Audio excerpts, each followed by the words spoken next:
کارخانه مشترک تاجیکستان و ازبکستان ارتل اوستو الکترونیکس در نتیجه رابطه و همکاری‌های گوناگون جنبه جمهوری تاجیکستان و جمهوری ازبکستان بنیاد گردیده امروز با اشتراک رئیس مجلس ملی مجلس عالی جمهوری تاجیکستان رئیس شهر دوشنبه محترم رستم امامعلی، سروزیر جمهوری ازبکستان محترم عبدالله عاریپوف و سروزیر جمهوری تاجیکستان محترم قاهیر رسولزاده مورد بهره برداری قرار گرفت.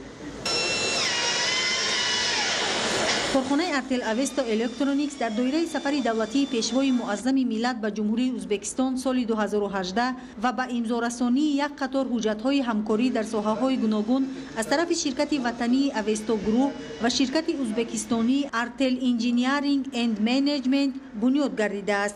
ضمن به استفاده دهی کارخانه اطلاع داده شد که خط استحصالی کارخانه که در آن 43 نامگوی تجهیزات و 129 مجموعه مال و اشیا پیش بینی کرده شده است، اساساً از جمهوری‌های ازبکستان، روسیه، کره و جمهوری مردمی چین تحویل و نصب گردیده است. روند استحصالات در دوره موافقه شریکان تجارتی در دو مرحله انتخاب کرده شده. عین زمان در مرحله یکم استحصال چنگکشک 3 نو و آبگرم کنک 7 نو راه اندازی کرده شد.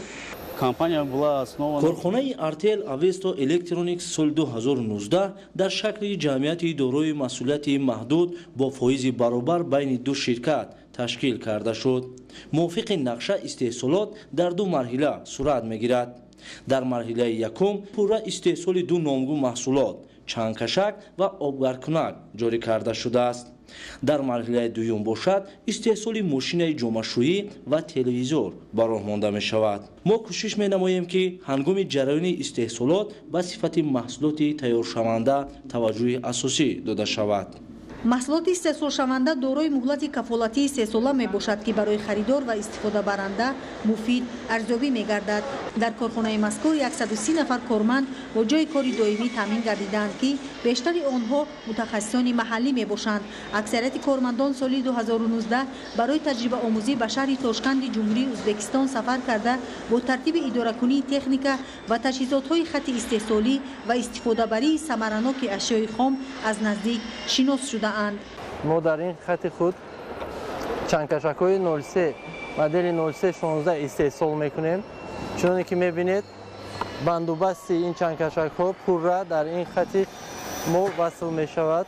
قسمت پایانی چنگکشک، قسمت بالایی پیش و قسمت بالایی عقب آن رو استحصال میکنیم در خودمان و بندوبست این در خط چنگکشک بچه ها اینجا کارگرها وصل میکنند و جمع کردن آنها را همجور استحصال می شود از اول تا آخر. استحصالات ما در یک روز تا 150-200 نمود دانه چنگکشک میبرد. روند تحکیم همکاری نیکوسودمند و با استفاده دهی کارخانه های مشترک صنعتی بین جمهوری تاجیکستان و جمهوری ازبکستان از سعی و تلاش و تشبث های نجیبانه اساسگذار صلح و وحدت ملی پیشوای ملت پرزیدنت جمهوری تاجیکستان محترم امامعلی رحمان و پرزیدنت جمهوری ازبکستان محترم شفقت میرزیویف سرچشمه گرفتند.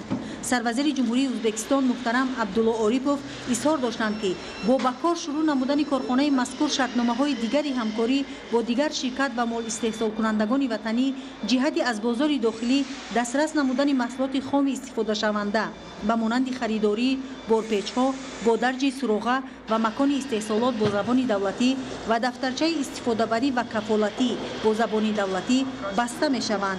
بیشتر مورد بهره برداری قرار گرفتن چنین کارخانه‌های صنعتی استحصال محصولات وطنی برای صنعتی کنانی مملکت و پیشرفت و بلند برداشتن اقتصاد ملی قدم استوار و مهم است. زلفیه رحیم‌زاده، معروف عبدالله، اخبار.